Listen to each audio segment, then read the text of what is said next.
Good evening, everyone. It is July 29th, 2024.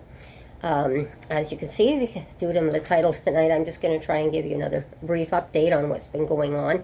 There hasn't been much going on now that we're into the summer period, but there's a couple of things here that have come to my attention over the last couple of weeks, so I just want to brief you in on them. One was that the local news was talking about, because it's not only our ward that's having the overdose problem, it's also in the Somerset ward next to our ward. So they've put together a team as well of medical professionals and run a special phone number to call just for that ward for assistance on overdoses when they find them, because we're set up down in our ward for that right now, so they're trying to set up something similar to respond to the overdoses and their crisis in their ward. As I've told you before at times, it's spilling over to the other wards too. So that was an update on that. And then I also saw an interesting thing last week on CTV local news, where they were talking two mothers and got together and they want the overdose deaths to be investigated because they're usually accidental overdose, as also to be also a suspicious overdose, to be looked at as suspicious, because both their sons died of a laced overdoses, and a lot of this is with fentanyl and that. And I think based on maybe heavier charges coming down on people who are possibly dealing these laced overdoses. But they've started an advocacy group called Trace the Lace.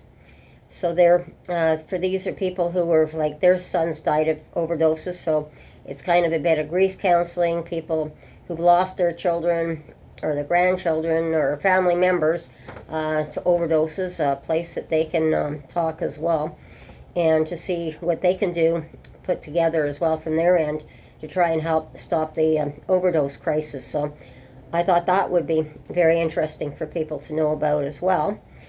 And then the other thing I saw a couple of weeks ago, which was really interesting, was we talk about the smash and grab. Now, I've talked about that on my previous videos too, where the robbers come in to, say, a jewelry store, and they have a hammer or something, smash the glass in the showcase and just rip everything out and take off with it.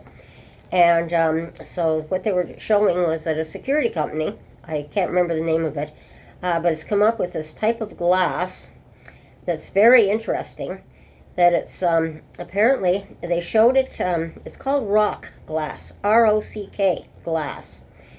And apparently what it does is it's unbreakable. And they showed a showcase, they just had a showcase set up for a demonstration. They tried using a hammer on it, wouldn't break the glass. They tried even using a sledgehammer on it, and it wouldn't break the glass. So this is what I think some of the shopkeepers are probably going to be starting to look into. It's going to be expensive, but when you think of the thousands of dollars that are being stolen out of these showcases and what it's costing for insurance costs constantly, as well as all the repair work and stuff like that, this might be a better way, a cheaper way, if you want to look at it for the long term, to keep their stock and their supply carefully guarded as well. So if a robber comes in and tries to hit it with a hammer or a sledgehammer, they may have a shock that they can't get into the showcase or the display case, whatever they've got at that point.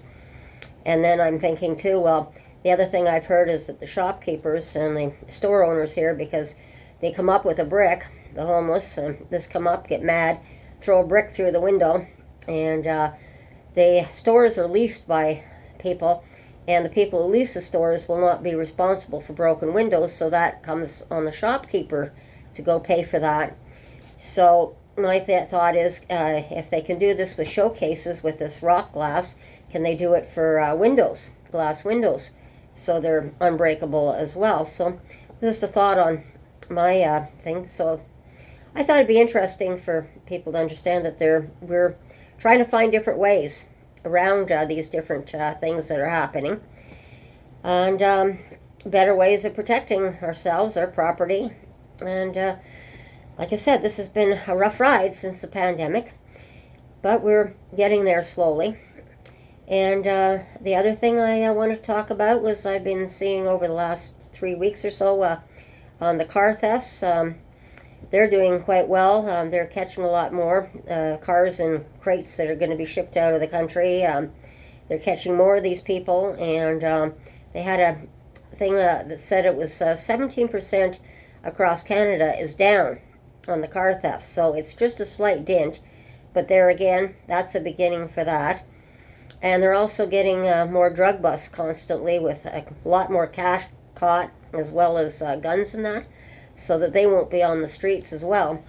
So I just wanted to brief everyone in on what I've heard so far. But of course, like I said, this is summer. Things are slowing down. The meetings aren't going forward till at least September, so you might hear me on sporadic over the summer, and I've been just trying to get over a bad cold over the last few days as well. So that hasn't helped.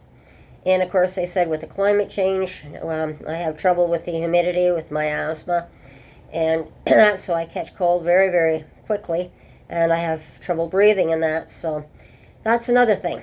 And it was verified tonight on the news as well that we've had 50% more rainfall in the last 3 months than normal, and with that, it's rainfall is bringing more humidity into the air. So everyone that has problems or underlying problems, like I do with the diabetes and lung problems and asthma problems, be careful out there and make sure you take extra precautions. I just wanted to warn you on that as well. So everyone, this is where I'm going to leave it today. And everyone, take care. Have a great day. Be careful. Be safe. Watch your surroundings. And we shall talk again soon. And bye-bye.